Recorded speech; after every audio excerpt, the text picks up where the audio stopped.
Hello दोस्तों, कैसे हैं आप सब। आज की हमारी कहानी है सासू माँ। अगर अच्छी लगे तो चैनल को लाइक शेयर और सब्सक्राइब करना ना भूलें। निधि, जल्दी से नीचे आओ, तुम्हारा फ़ोन बज रहा है। निधि दौड़कर आती है। माँ का फ़ोन था। निधि को और भी काम थे। थोड़ी देर बाद बात करती हूँ, ये कहकर निधि अपने काम में लग गई। मनन का टिफ़िन बनाना था। उसके ऑफिस का समय हो रहा था। शिवम को भी स्कूल जाना था। सारा काम निपटा कर निधि ने माँ को फ़ोन लगाया। अब मिली है तुझे फुर्सत। अपनी माँ से 2 घड़ी बात करने की फुर्सत नहीं है। माँ, आप नाराज मत हो, सुबह बहुत काम रहता है। अभी बात कर लेती हूँ, फिर से काम पर लगना है। सासू माँ भी मंदिर से आने वाली हैं। आप बताइए क्या हाल है। निधि ने चाय की चुस्की लेते हुए कहा, हाल तो ठीक नहीं है। तेरी भाभी मायके जा रही है और मुझसे अब काम नहीं होता। मैं थक जाती हूँ। इतना बड़ा घर और सबका खाना अब मुझसे नहीं बनता है। तू भी थोड़े दिनों के लिए आ जा, मेरा भी मन लग जाएगा। अपने बाबूजी से भी मिल लेना। शिवम की भी गर्मियों की छुट्टियां हैं, वो भी तो ननिहाल आएगा। ठीक है, मैं अपनी सास से पूछकर बताती हूँ। निधि की सासू माँ गायत्री देवी मंदिर से आ गई थी। निधि, चाय दे दो। निधि ने फटाफट चाय दे दी। मुझे कुछ दिनों के लिए मायके जाना है। हाँ तो चली जाओ। अच्छा है, 2 दिन बाद चली जाओ, तब शिवम की भी गर्मी की छुट्टियां शुरू हो जाएंगी। गायत्री देवी ने प्यार से कहा। वो निधि को अपनी बेटी के जैसे ही मानती थी।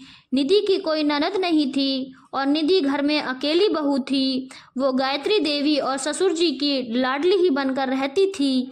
निधि ने जाने की तैयारी शुरू कर दी। अपने और शिवम के कपड़े रख लिए।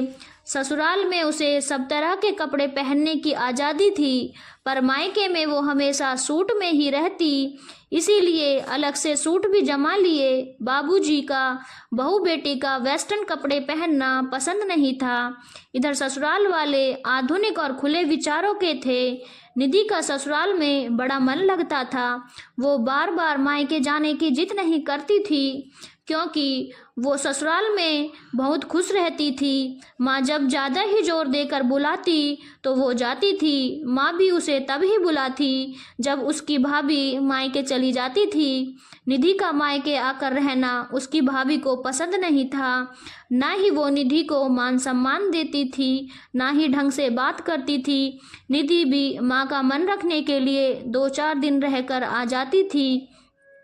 जिस दिन निधि मायके जाने वाली थी, उसी दिन उसकी सास गायत्री देवी बाथरूम में फिसल जाती हैं और उनके पैर में भयंकर दर्द होता है। निधि घबरा जाती है। सब लोग उन्हें अस्पताल लेकर जाते हैं। निधि भी अपनी सासू माँ को फ़ोन कर देती है कि मैं इस बार मायके नहीं आ पाऊंगी, क्योंकि मम्मी जी बाथरूम में गिर गई हैं और उन्हें चोट आ गई है। निधि की माँ कहती है, निधि ज़्यादा चोट नहीं होगी, तुम मायके नहीं आ पाए इसीलिए बहाना बना रही है ताकि उन्हें काम ना करना पड़े, घर ना संभालना पड़े।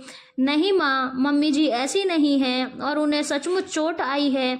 मैं मानती हूँ माँ की जगह कोई नहीं ले सकता है, पर मुझे माँ से बढ़कर माँ जैसा प्यार ही दिया है। उन्होंने मेरे दुख और तकलीफ़ में हमेशा मेरा साथ दिया है। मम्मी जी ने डिलीवरी में मुझे पूरा 1.25 महीने आराम करवाया है। वो भी मेरी हर पसंद और नापसंद का ध्यान रखती हैं। तो फिर मैं इतनी स्वार्थी कैसे हो सकती हूँ कि अपनी माँ को दर्द में छोड़कर आ जाऊँ। ये मुझसे नहीं होगा। आप भी अपनी सोच बदलिए। हर सास बुरी नहीं होती। मम्मी जी के तो कोई बेटी भी नहीं है, उन्होंने मुझे ही अपनी बेटी माना है, तो मैं अपनी माँ को परेशानी में छोड़कर नहीं आ सकती हूँ। अस्पताल से मनन का फ़ोन आया। मम्मी के पैर में फ्रैक्चर हो गया और डॉक्टर ने आराम को बोला है। घर आते ही निधि की सास गायत्री देवी ने कहा, मेरी वजह से तुम्हारी छुट्टियां खराब हो गई, तुम अब के मायके नहीं जा पाई, इसका मुझे बड़ा खेद है। मम्मी जी, मेरे लिए आपकी सेवा पहले है। आपने मुझे अपनी बेटी माना है। ये बेटी अपनी माँ के साथ ही छुट्टियां बिताएगी। शिवम और निधि गायत्री देवी का बड़ा ध्यान रखते थे। निधि घर का और खाने पीने का काम संभालती थी, तो शिवम और गायत्री देवी के पति तीनों मिलकर ताश, लूडो और शतरंज खेलते थे ताकि उनका समय बीत जाए। दोनों के साथ और पास रहने से गायत्री देवी का मन भी लगा रहता था। निधि की सेवा और पोते शिवम के साथ से गायत्री देवी जल्दी ठीक हो गई। दोस्तों, सास अगर बहू को बेटी माने तो फिर बहू भी अपने फर्ज से कभी पीछे नहीं हटती। धन्यवाद दोस्तों। अगर आपको कहानी अच्छी लगी हो तो चैनल को लाइक, शेयर और सब्सक्राइब करना ना भूलें।